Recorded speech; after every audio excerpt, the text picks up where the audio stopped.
কিছু না বুঝেই তুমি খুঁজতে শুরু করে দিয়েছো। বড় বিচিত্র ব্যাপার। আপনাকে কে বললো যে আমি বুঝতে পারিনি? মহারাজ সেনাপতি মশাইয়ের জন্য পাত্রী খুঁজতে বলছেন। কি মহারাজ, আমি কি ঠিক বলেছি? একদম শতকরা 100% ঠিক। তা কিছু কি খবর পেলে? আজ সন্ধ্যা খবরটা আনবে। বাহ বাহ বাহ বাহ, দেখো আমাদের পাত্রী যেন টুকটুকে হয়, গড়নটা ঠিক পুতুল পুতুল হতে হবে। আমাদের সেনাপতি কাঠখোট্টা নরম সরম ব্যাপারই নেই। আমি হলাম সেনাপতি, আমাকে নরম নয়, সব সময় ওই গরম থাকতে হয়, নইলে সবাই তো মাথায় উঠে নাচবে। সবাই নয়, একজনকে তোমার মাথায় উঠে নাচার জন্য ঠিক করছি। বেশ তো আছি মহারাজ, আমার পায়ে আবার কেন বেড়ি পড়াচ্ছেন? এই বেড়ি যে কি মায়াময় বেড়ি সেটা তো বুঝতে হবে। বুঝতে হলে আপনাকে বিয়ে করতে হবে। হ্যাঁ, মনে মনে তো ইচ্ছে 16 আনা। নূর, তুই যে কি বলো না। ওমা, আপনি তো দেখি লজ্জায় রাঙা হয়ে গেলেন। লজ্জা পেয়ে রাঙা হলেন আমাদের সেনাপতি। বিয়ে করেই ঠান্ডা হবে, জানি ওনার মতি। অসাধারণ অসাধারণ।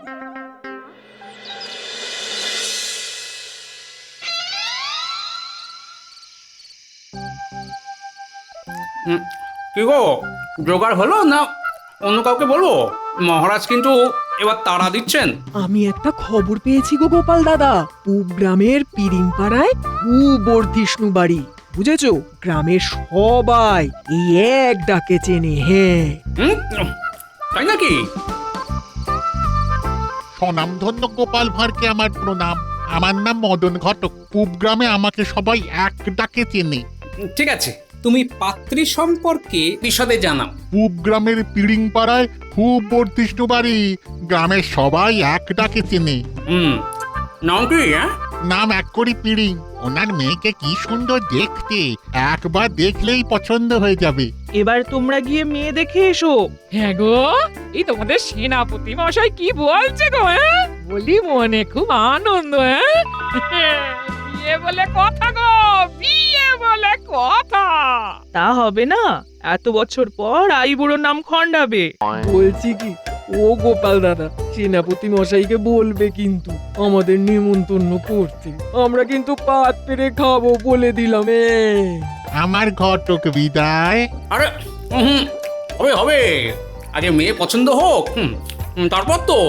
মেয়ে আপনাদের পছন্দ হবেই।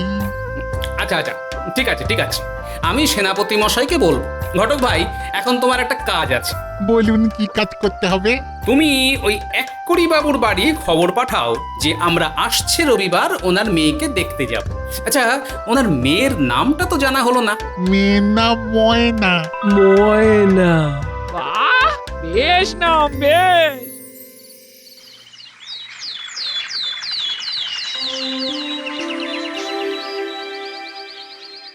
ময়না, আহা, নাম শুনেই তো মনে হচ্ছে গান জানে। ভালোই হলো, সেনাপতি রাত দিন গান শুনবে আর রাজসভায় এসে ঢুলবে।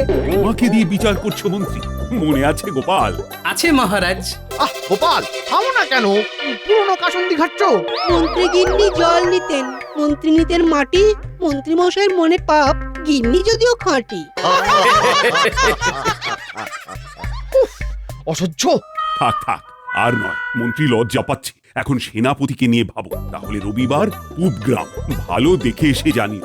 তা কে কে যাচ্ছ? আমার খুব ইচ্ছে ওই মেয়ে দেখতে আপনি আর রানীমা যাবেন। হাতে তো বিস্তর কাজ গো সেনাপতি। থাকুক কাজ মহারাজ, আপনাকে যেতে হবে, ব্যাস। ঠিক আছে, আমি আর রানী তোমাদের সাথে মেয়ে দেখতে যাব। আমি ধন্য হলাম। রাজজ্যোতিষী, শুভ মুহূর্ত দেখো। রবিবার আমাদের দ্বীপ্রহরের আগেই বেরোতে হবে, তারপর বারবেলা পড়ে যাবে। তাহলে ওই কথাই রইল, রবিবার সকাল সকাল আমরা পূব গ্রামের উদ্দেশ্যে রওনা দেব।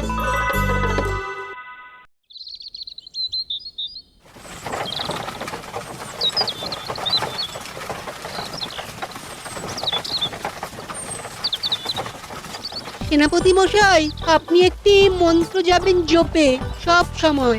কি মন্ত্র? তুমি আমার ময়না, আমি তোমার আয়না, আমি তোমার আয়না, তুমি আমার ময়না, বিলম্ব জিয়ার সয়না। বাহ, তোফা তোফা, সভা কবিতা একাই জমিয়ে দিয়েছে।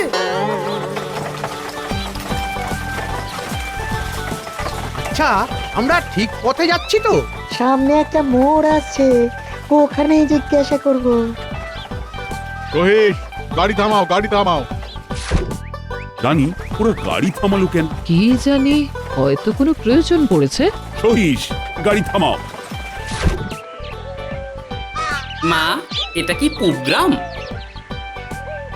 মা, এই পিড়িং পাড়াটা কোন দিকে পড়বে?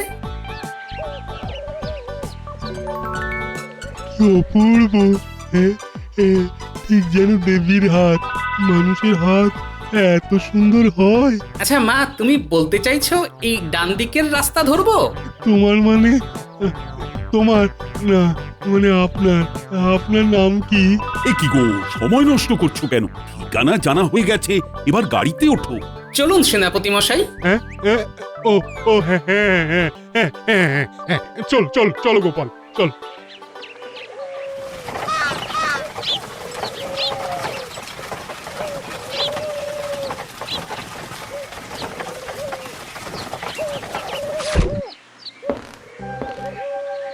আসুন আসুন মহারাজ, আসুন রানীমা। আমার কি সৌভাগ্য, এই গরিবের বাড়িতে আপনাদের পায়ের ধুলো পড়লো। আমরা ধন্য হলাম। এক করি ভাই, তাহলে আমি এখন আসি। এই যে, এই হলো আপনার পাত্র, আমার রাজ্যের সেনাপতি। প্রণাম। আপনারা ভেতরে চলুন, অনেক দূর থেকে আসছেন, একটু জল খাবার খেয়ে বিশ্রাম নিন। আমি পাত্রী দেখার প্রশস্ত সময়টা একটু গণনা করে নিই। মহারাজ আর রানীমা, এই আপনাদের দোতলায় একটু কষ্ট করে উঠতে হবে। কেন? আপনাদের বিশ্রামের আয়োজন আমি ওখানেই করেছি। এই, কে আছো? যাও, মহারাজ আর রানীমার ঘরটা দেখিয়ে দাও, উঠে গিয়ে ডান দিকে। মহারাজ, রানীমা যান, আপনারা বিশ্রাম করুন। ঠিক আছে, আমরা যাচ্ছি, তোমরাও একটু বিশ্রাম নিয়ে নাও। এই মন্ত্রী মশাই, আমরা গরিব, একটু মানিয়ে গুছিয়ে নেবেন, জানি খুব কষ্ট হচ্ছে। আমি মন্ত্রী, আমার কোনো সম্মান নেই, সবার সাথে থাকতে হবে? না না, ঠিক আছে ঠিক আছে, ওই একটা কথা আছে না, যদি হই সুজন তেঁতুল পাতায় নজন। ও আমরা সব মানিয়ে গুছিয়ে নেবই আর কি। আগে পাত্রী কখন দেখবো? এই দুপুরে খাওয়ার পর। আমি সময় গণনা করে বলে দিচ্ছি। ঠিক আছে রাজ্যতীষী, আপনার যেমন ইচ্ছে। তাহলে চলুন মন্ত্রী মশাই, আপনাদের ঘরটা দেখিয়ে দিই। হ্যাঁ চলুন। মহারাজ, শুনতে পাচ্ছেন? কেউ যেন হাঁটছে। নুপুরের ছমছম শব্দ শুনতে পাচ্ছেন মহারাজ? হ্যাঁ পাচ্ছি, আমাদের দেখতে এসেছে। কে? ভেতরে এসো। তোমার নাম কি? তোমার নাম কি ময়না? তুমি ভেতরে এসো। লজ্জা পেয়েছে। হ্যাঁ রানী, তুমি ঠিকই ধরেছ, ও নির্ঘাত ময়না, আমাদের লুকিয়ে দেখতে এসেছে। আজ্ঞা করুন রানীমা, আপনি ডাকলেন? আপনার মেয়ে ময়না বোধহয় আমাদেরকে দেখতে এসেছিল। আমার মেয়ে এখানে? ওই না তো। সে কি, আমরা যে স্পষ্ট শুনলাম ছমছম নুপুরের শব্দ। মহারাজ, মহারাজ, আমার মেয়ে তো নিজের ঘরে ঘুমোচ্ছে। দুপুরের খাওয়া দাওয়া করে ওকে তো দেখার কথা। আমি তো এক্ষুনি দেখে এলাম। তাহলে ওই নুপুরের শব্দটা কার? আপনার কি আর কোনো মেয়ে আছে? না রানীমা, আমার ওই একটাই মেয়ে, মা মরা মেয়ে ময়না। খুব কষ্ট করে মানুষ করেছি, আর মায়ের অভাব আমি বুঝতেই দিইনি। কিচ্ছু চিন্তা করবে না এক করি, তোমার মেয়ে আমার সেনাপতির কাছে খুব সুখে থাকবে, আর আমার সেনাপতি ছেলে হিসেবে খুব ভালো। এটা আমার পরম ভাগ্য। যাকে, আপনারা বিশ্রাম করুন, জল খাবার পাঠিয়ে দিচ্ছি। নুপুর পরে আমাদের ঘরের কাছে কে এসেছিল? তাহলে সেনাপতি মশাইয়ের আইবুড়ো নাম খণ্ডাচ্ছে। শুধু সময়ের অপেক্ষা, তারপর কাটবে সেনাপতির প্রতীক্ষা।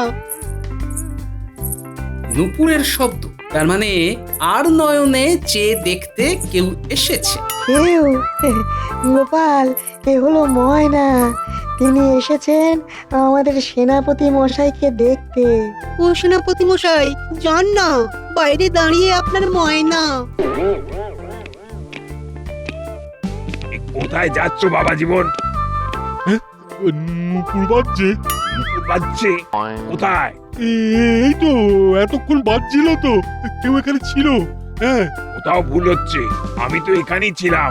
কই, আমার কানে তো কোনো শব্দ আসেনি। কি হয়েছে সেনাপতি মশাই? তুমি নুপুরের শব্দ শুনেছো না? হ্যাঁ শুনেছি তো, কেন কি হয়েছে? কিন্তু উনি বলছেন যে ওনার কানে কোনো শব্দই আসেনি। আশ্চর্য, আমাদের কানে এলো অথচ আপনার কানে এলো না। এটা কেমন একটা ভজগট ব্যাপার হয়ে যাচ্ছে না? আচ্ছা, ময়না ছাড়া আর কোনো মেয়ে এই বাড়িতে আছে? না না, আমার একটাই মেয়ে ময়না, সে তো ঘরে শুয়ে আছে। আপনাদের কোথাও ভুল হচ্ছে। এই বিশ্রাম নিন, আপনাদের জল খাবার আমি পাঠিয়ে দিচ্ছি। তাহলে হয়তো আমাদের সোনারই ভুল। চলুন সেনাপতি মশাই, ঘরে চলুন।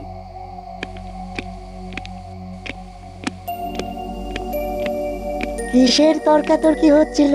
আচ্ছা, তোমরা নুপুরের শব্দ শুনতে পাওনি? হ্যাঁ, পেয়েছি তো নুপুরের ছম ছম শব্দ। কিন্তু এক কড়ি বাবু বলছেন যে উনি শুনতে পাননি। ওনার কি কানের সমস্যা আছে? না, একটা খটকা লাগছে, সেটা তো দূর করতে হবে।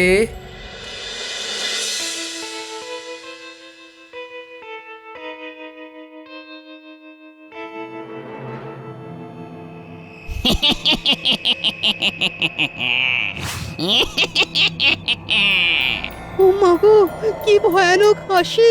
না হেসে খাবারটা রেখে চলে যান, কেমন?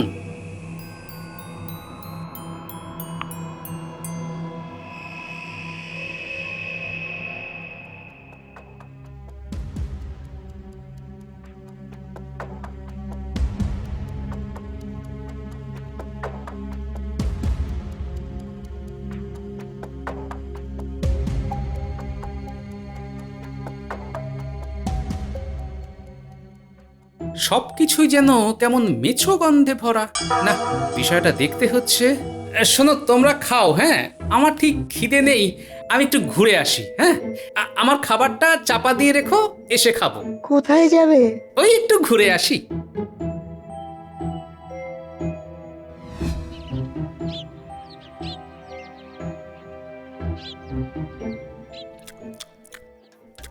কি গো রাজ্যতীষী, বলছে শুভ সময় কিছু পেলে? না মন্ত্রী মশাই, কাল সকালের আগে কোনো শুভ সময় নেই। আমি খুব ভালো করে গণনা করে দেখেছি। সে কি আমাদের এখানে রাত্রিবাস করতে হবে? না, আর তো কিছু উপায় দেখছি না। মহারাজের সাথে আলোচনা করা দরকার।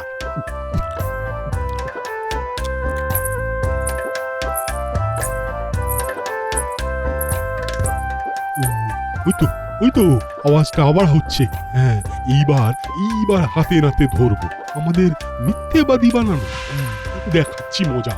আওয়াজটা দিক থেকে আসছে মনে হচ্ছে। যাই।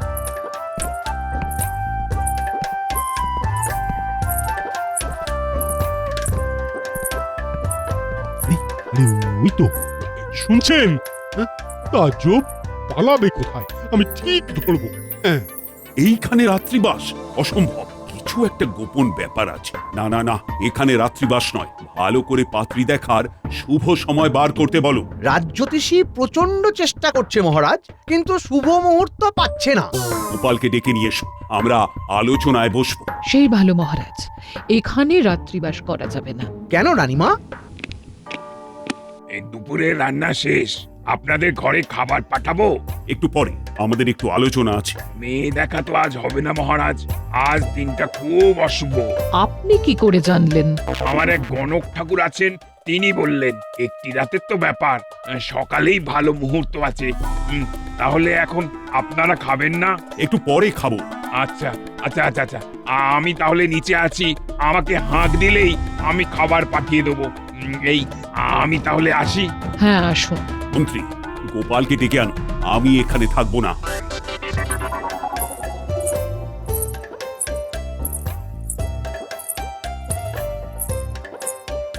দাঁড়াও।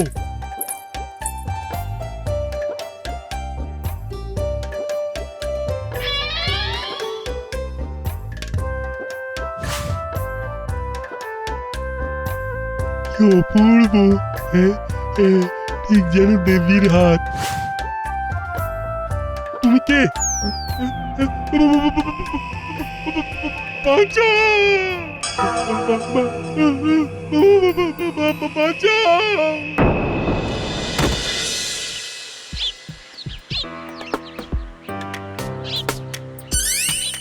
আচ্ছা, ওই লোকটা কি ওই ঘোড়ার গাড়ি করে এসেছিল? মনে তো হচ্ছে এই গ্রামে তো আগে কোনোদিন দেখিনি। কি খুঁজছে বলতো? চলো তো জিজ্ঞেস করে আসি। আপনি কি কিছু খুঁজছেন? আমি পথ হারিয়ে ফেলেছি। আমি ঘরটাকে খুঁজে পাচ্ছি না। কার ঘর? নামটা বলুন। ওই এক কড়ি পিড়িং। কার নাম বললেন? এক কড়ি পিড়িং। আপনারা কি ঘোড়ার গাড়ি করে এসেছিলেন? ওই গাড়ির সবাই কি এখন পিরিংয়ের বাড়িতে? হ্যাঁ, ওখানে আমাদের কৃষ্ণনগরের মহারাজ আছেন, রানীমা আছেন। দয়া করে আমাকে ওই বাড়িতে যাবার পথটা বলে দিন। ওই বাড়িটা তো ভুতুরে বাড়ি। আচ্ছা, কি করতে ওই বাড়িতে এসেছিলেন? আগে আমাদের সেনাপতির জন্য মেয়ে দেখতে এসেছিলাম। মেয়েটির নাম কি ময়না? হ্যাঁ। আচ্ছা, আপনারা কি করে জানলেন? সব পরে শুনবেন, এখন তাড়াতাড়ি চলুন। যদি সবাইকে বাঁচাতে চান তাড়াতাড়ি চলুন। কোথায়? আমরা ওনাকে বৃদ্ধ বাবা বলি, সাধক মানুষ। চলুন চলুন।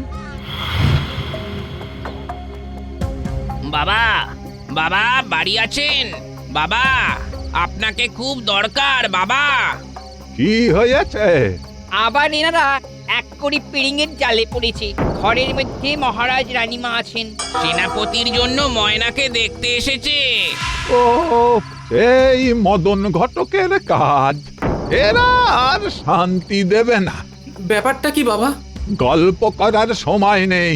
জানি না এতক্ষণে কি হয়েছে। শোনো বাবা, সাহস আছে? আছে।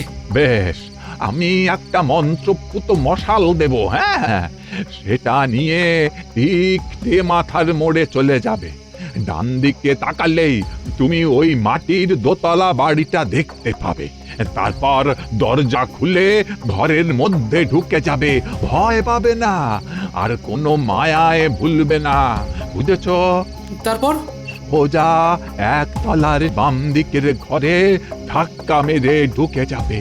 সামনেই দেখবে একটা ছবি। ওই ছবির সামনে মশালটাকে ছুঁয়ে দেবে।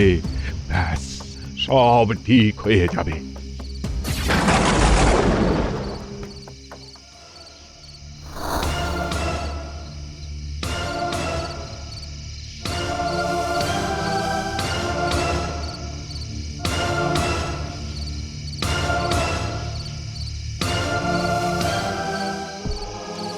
এই তো ডান দিকের রাস্তা।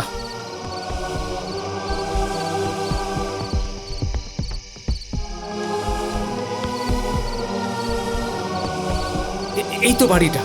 জয় ঠাকুর, শক্তি দাও।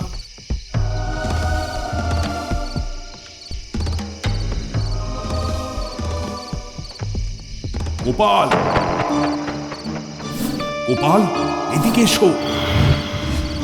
মায়া, মায়ায় ভুলছি না।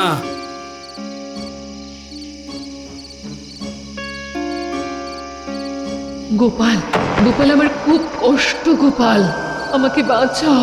মায়াতে ভুলছি না। ওই তো সামনের ঘর, সামনে।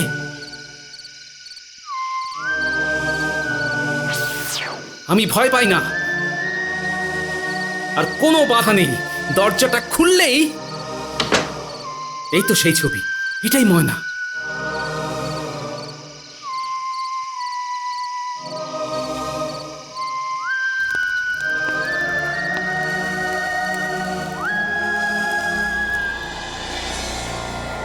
মহারাজ, আপনাদের খুব কপাল ভালো যে গোপাল বাইরে ছিল। গোপাল যে বুদ্ধি করে বাইরে গিয়েছিল, এইটাই আপনাদের বাঁচিয়ে দিয়েছে। বিষয়টা কি? আমি তো এর চিত্র বিচিত্র কিছুই বুঝতে পারছি না। এই রকম একটা কোণে দেখার দিনে ডাকাতরা ঘরে ঢুকে এক কড়ি বাবুর সর্বস্ব লুট করে নিয়ে যায়। মানে? একটা ডাকাত পাত্র সেজে ময়নাকে বিয়ে করার জন্য আসে। তারপর যা হবার হয়। এ তো ছলো না। এই থেকে এই এক কড়িও ছলনা করে, সাধারণ মানুষের বিশ্বাস নিয়ে ছলনা করে। ওরা তো বাতাসে ভাসে, ওদের কাছে সব খবর আসে। ওরাই তো খবর পেয়ে কাছের মানুষদের সাথে যোগাযোগ করে মেয়ে দেখানোর জন্য।